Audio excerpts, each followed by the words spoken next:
আলহামদুলিল্লাহ, আলহামদুলিল্লাহ। দেখেন ভাই দেখেন, আলহামদুলিল্লাহ। সবাই আলহামদুলিল্লাহ কন। সবাই মিল্লা-দিল্লা মিষ্টি খাইবেন। আমরা বিশাল বড় একটা রেকর্ড কইরা লাইছি। দেখেন, কি রেকর্ডটা করছি?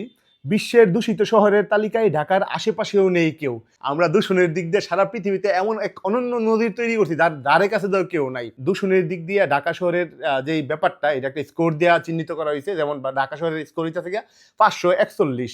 ৫৪১ স্কোর ঢাকার। আর তারপরে যেই ২ নাম্বার দূষিত শহর আছে এটা আমরা পাশের দেশের কলকাতা।